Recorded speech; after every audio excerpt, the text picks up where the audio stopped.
Mesdames et messieurs, bonsoir. Bienvenue à cette deuxième session d'actualité sur nos antennes. Ici est de savoir que le nonce apostolique, Monseigneur Ettore Balestrero, est appelé par le pape François à des nouvelles fonctions. Il a rencontré le lundi 10 juillet le président de la République, Félix Tshisekedi. Au moment de faire ses adieux, le prélat catholique italien a dit quitter la République démocratique du Congo avec des souvenirs d'une population généreuse, résiliente et pleine d'espoir. Suivez. Un entretien de congé pour couronner 5 bonnes années au service de l'Église et du peuple. Récemment nommé par le Saint-Siège comme représentant du pape auprès des Nations Unies et des organisations internationales à Genève, Monseigneur Ettore Balestrero a échangé avec le chef de l'État, Félix Antoine Tshisekedi Tshilombo, qu'il a reçu le lundi dans son cabinet de travail. Au moment de faire ses adieux, le prélat catholique italien dit quitter la République démocratique du Congo avec des souvenirs d'une population généreuse, résiliente et pleine d'espoir. Je me souviens d'une femme qui avait un grand problème, avait rien, mais quelqu'un encore plus pauvre est passé à côté d'elle. Elle lui a donné le petit foufou qu'elle avait pour elle et pour ses enfants. Je crois que ça c'est la beauté du Congo, ça c'est ce que je porte dans le cœur et ça c'est ce que nous devons développer pour que le Congo puisse devenir toujours mieux. Une positive attitude qui booste selon lui la volonté de l'Église de travailler pour garantir cette espérance et le développement de la République démocratique du Congo. À la question de relations entre l'Église et les institutions du pays, les nouvel observateur du Saint-Siège à Genève s'est affiché très rassurant. Je pense que les relations sont bonnes, je pense qu'il est toujours nécessaire de se parler, il est toujours important de s'écouter. Il est toujours regardé ensemble envers le bien du pays, le bien de la population. Je pense qu'en ce moment, je rends grâce à Dieu et j'espère que ça pourra toujours devenir mieux. Ça a besoin de la collaboration de tous.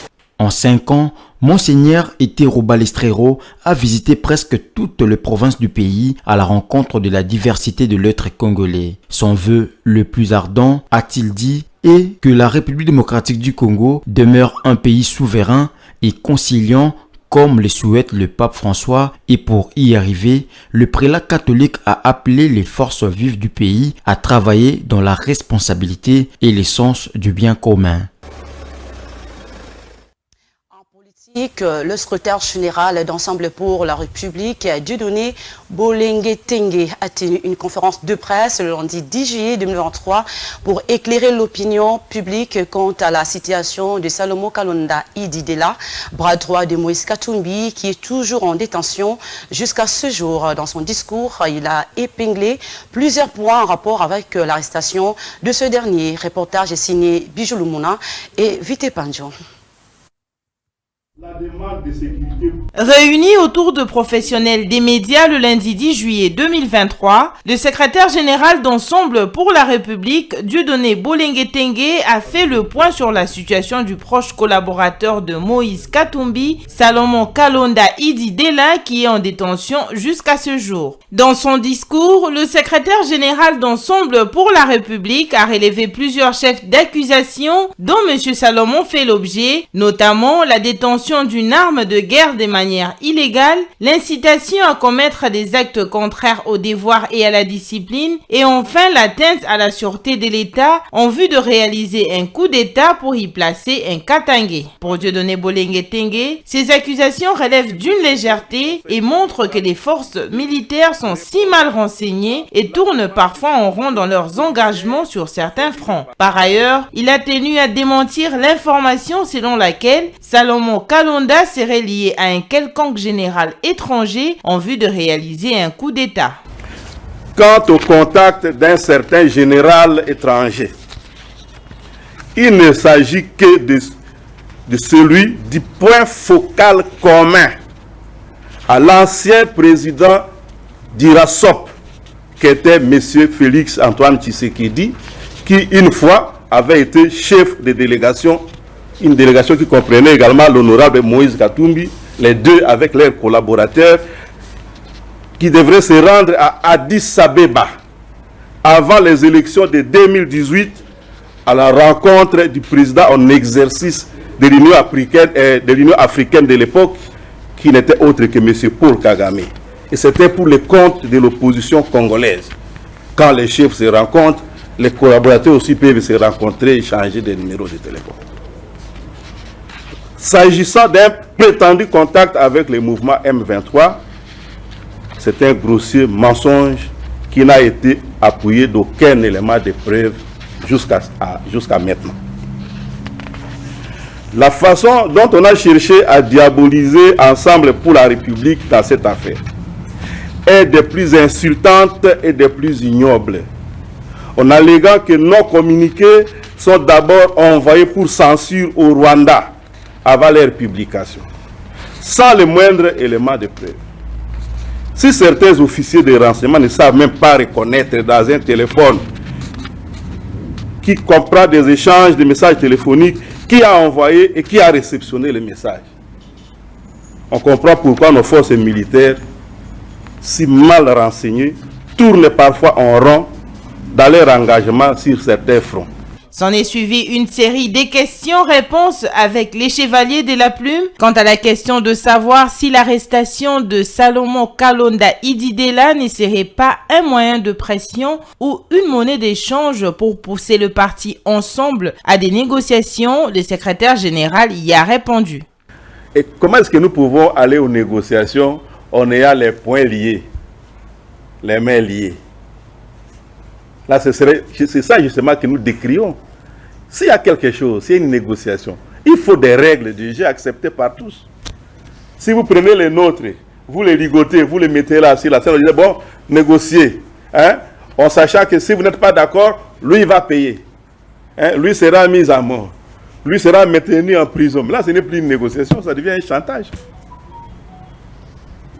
Hein?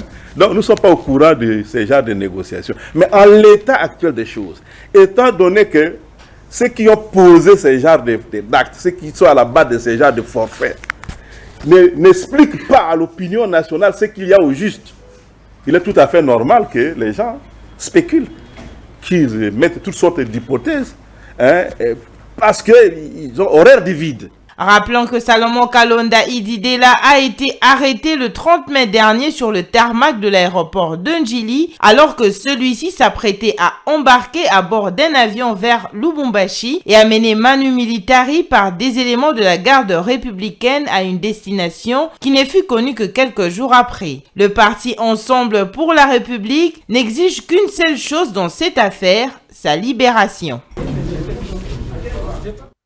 Parlons élection à présent. Après avoir échangé avec différents acteurs de l'opposition le 30 juin et 3 juillet, Denika Dimakazadi a soumis les différentes préoccupations de l'opposition à l'Assemblée plénière de la Commission électorale nationale indépendante CENI le vendredi 7 juillet 2023.